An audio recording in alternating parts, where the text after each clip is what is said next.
the screaming started underground. In the tunnel beneath Eger, Ottoman miners began choking before they ever saw the fire. Above them, a war was already about to break. And inside the fortress, there was a rule even crueler than the army outside. If you started talking about surrender, your own side might silence you first. Because this was never just a siege. It was a pressure chamber, a fortress cut off from help. A commander who understood mercy was unreliable. Civilians trapped behind stone. And somewhere inside those walls, a man was building weapons out of scraps, sulfur, and terror. But the tunnel was only one part of the nightmare. The real question is this: how do ordinary people keep fighting after the moment a normal human being should break? In 1552, Eger stood in northern Hungary like a lock on the road inland. If the Ottomans smashed it open, they didn't just gain another castle. They gained access to the richer regions behind it, the money, the routes, the leverage, the future. So this was never a random assault, it was a calculation, and the calculation looked merciless. The Ottoman force coming toward Eger was enormous by local standards. Later numbers swell into legend, but even careful estimates leave the defenders horribly outnumbered. Inside the fortress were roughly 2,000 people, not all professionals, not all ready, not all armed the same. Outside was a seasoned army used to making walls disappear. That ratio alone should have ended the story before it began. But impossible odds were not the first thing that made Eger terrifying. The first thing was the offer. Before the guns truly began speaking, the defenders received terms. Open the gates. Submit. Spare yourselves what comes next. To modern ears, that sounds like diplomacy. To the people inside Eger, it sounded like a gamble with loaded dice. They had seen what happened elsewhere. Sometimes surrender preserved lives. Sometimes surrender only changed the method of death. So picture the scene. A letter is read aloud. Men listen in silence. Women listen too. Children hear enough to understand tone, if not politics.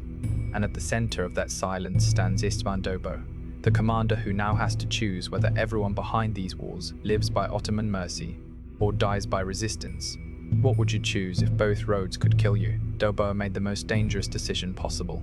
He did not negotiate from weakness. He closed the door on retreat. He gathered the defenders and forced the siege to become personal.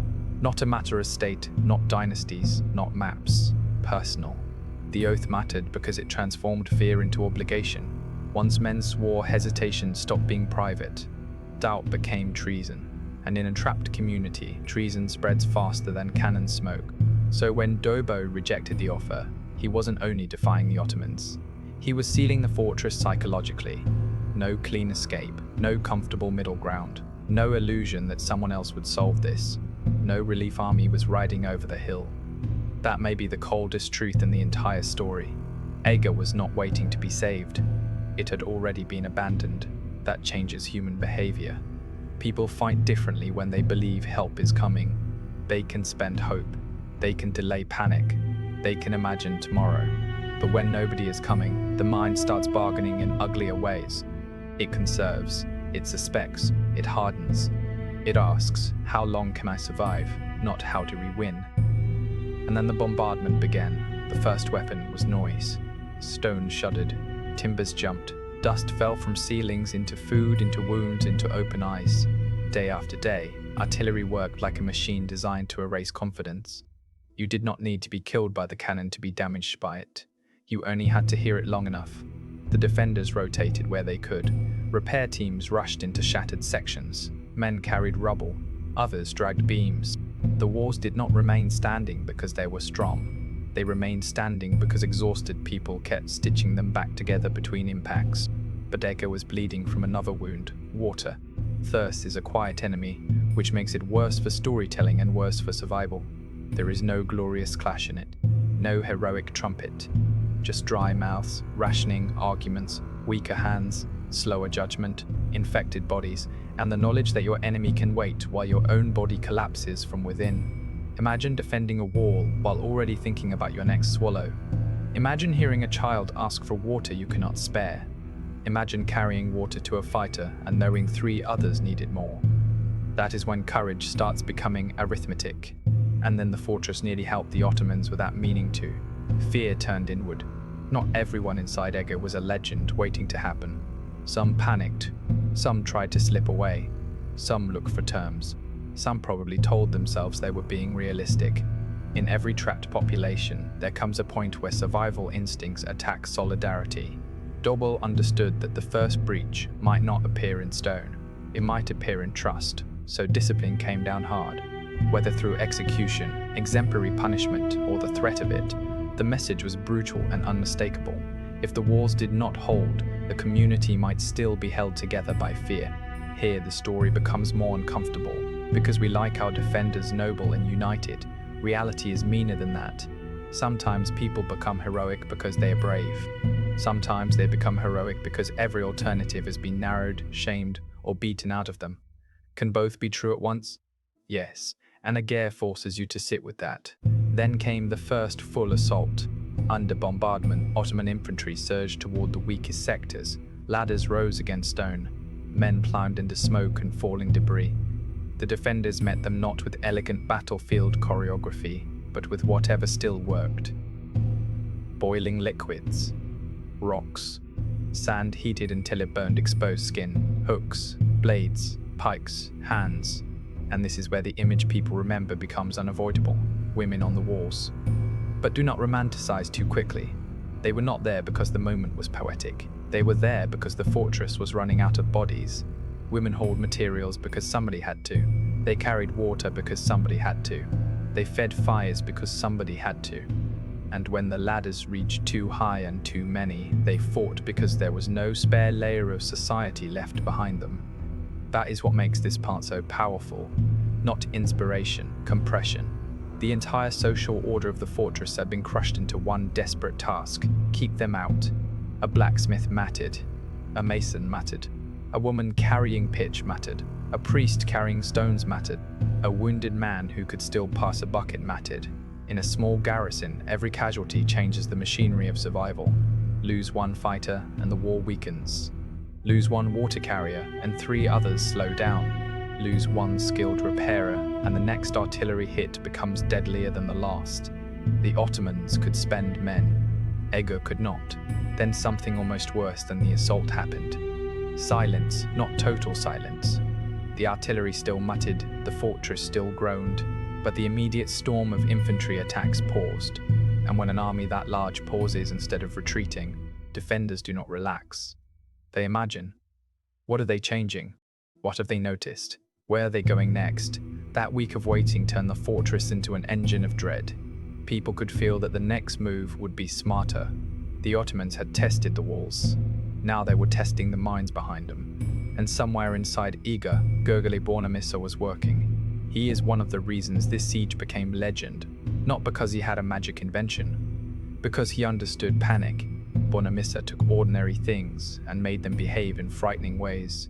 Wheels became carriers of flame. Containers became bursting smoke and fire. Makeshift charges became something halfway between medieval bomb and nightmare. The genius was not only explosive force, it was unpredictability. Veteran soldiers can endure almost anything they recognize. What shakes them is the thing they cannot read. A cannonball is horrible but familiar. A burning device spinning toward a packed formation, throwing sparks and fragments while screaming through the air, is something else. It makes trained men hesitate. And a moment of hesitation at the foot of a wall can save a fortress. This is where Eger changes from underdog story to psychological warfare. The defenders could not match Ottoman scale, so they attacked expectation. If an assault force expects arrows and gets liquid fire, that is one shock. If it expects a static defense and gets moving flame, that is another. If the smoke is thick, the noise unnatural, and the timing strange, men begin to feel they are entering a place where the usual rules no longer apply. And once soldiers start believing a fortress is cursed, or crazed, or defended by men who no longer think like normal men, casualties feel larger than they are. That matters, because war is not only fought with dead bodies, it is fought with future fear. What do you think spreads faster in camp that night, numbers or stories? But the Ottomans still had one answer left. If going over the walls became too costly, they would go under them. Mining was the terrible logic of siege warfare. Dig beneath. Prop the tunnel. Pack powder. Blast the support. Let gravity finish the job. No glorious duel. Just engineering turned murderous. Soon the defenders began sensing it. Not seeing. Sensing. A faint vibration under stone. dust drifting down where no cannon had struck, a strange life in the ground itself. So Dobo's men used one of the oldest tricks in siege defense: bowls, tubs, containers of water set on still surfaces, and when the water trembled, the fortress knew the earth below it was being invaded.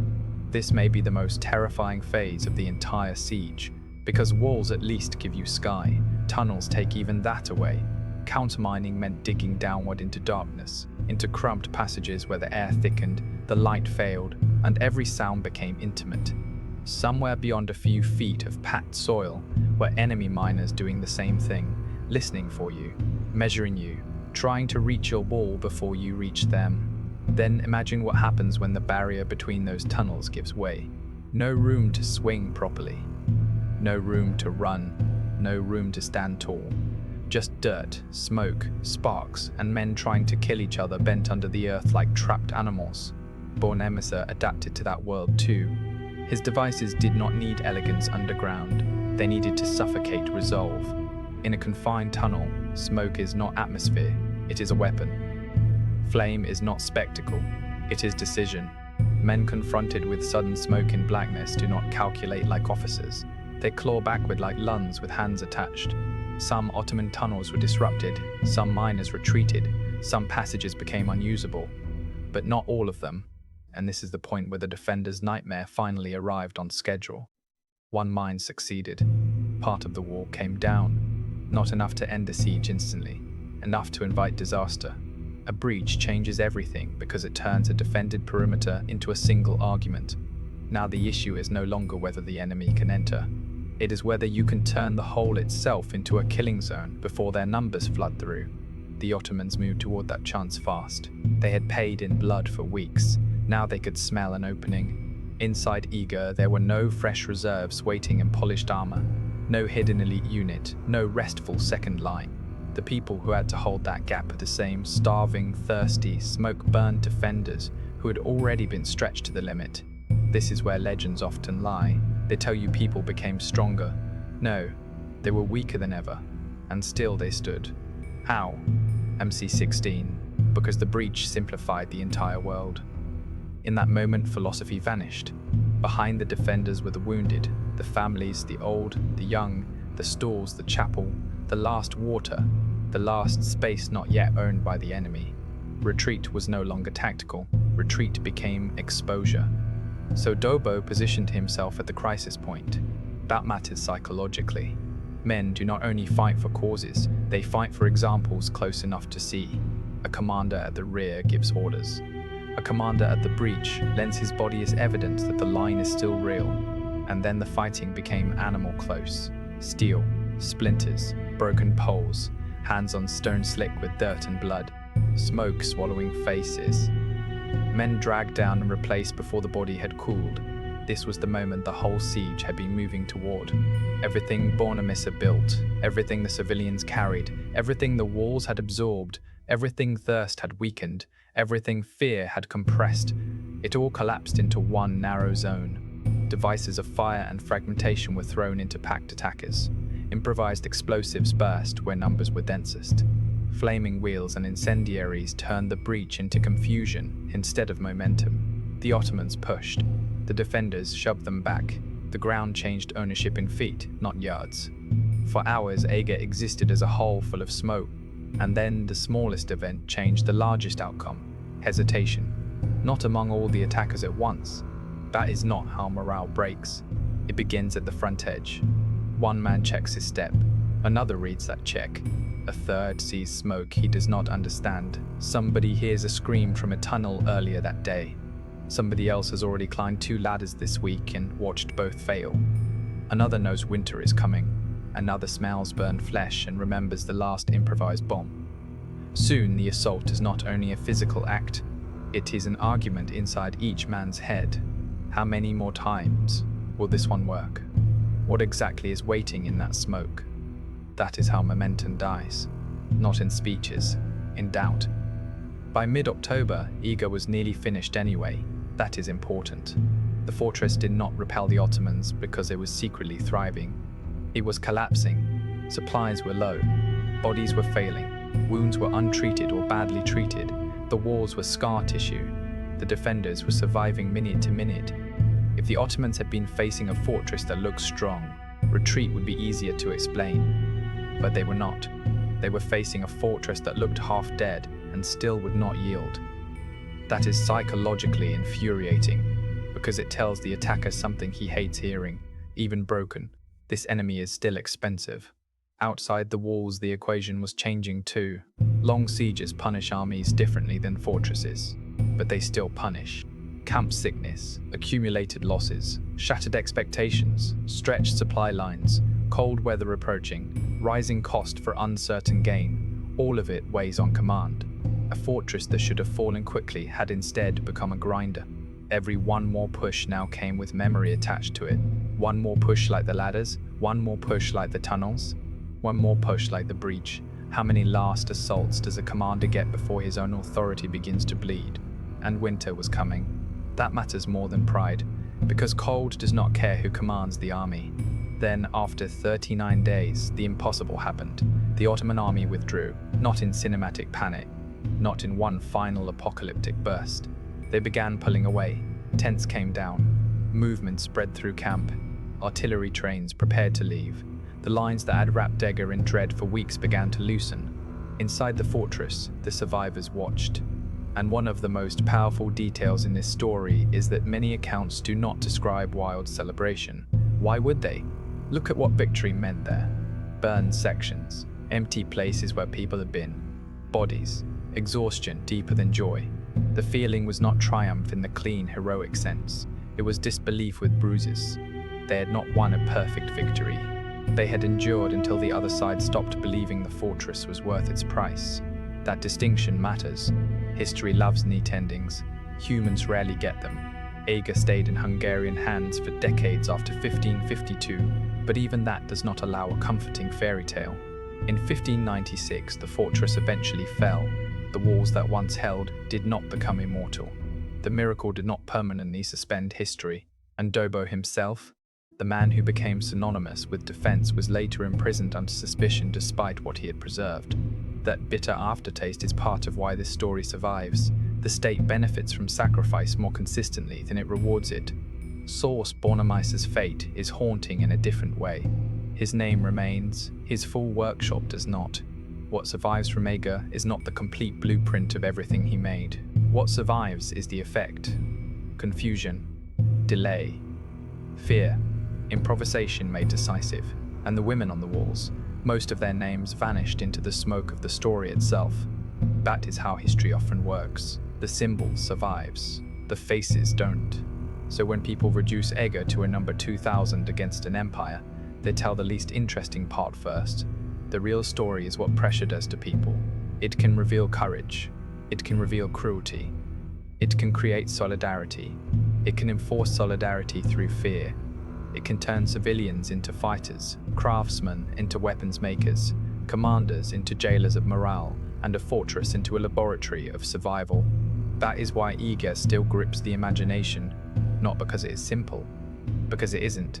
Would you call the defenders brave if they had no safe path to refusal?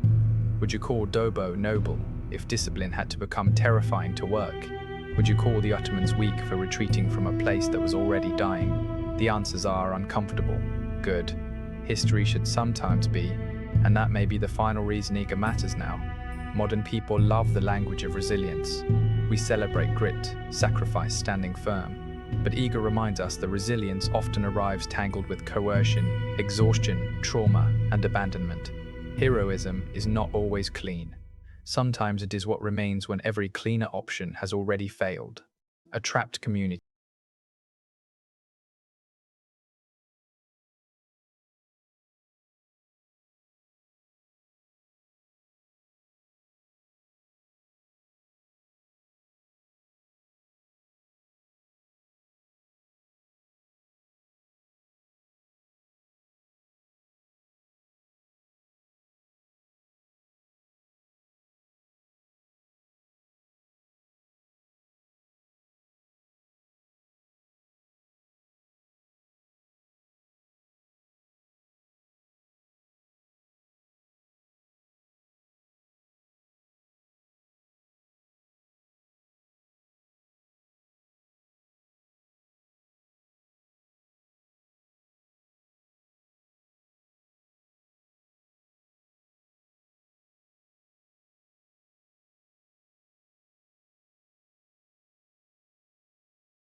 because Eger was not saved by comfort. It was saved by people who ran out of softer options. And maybe that is the most unsettling truth of all. They did not hold because they were fearless. They held because fear had nowhere left to go.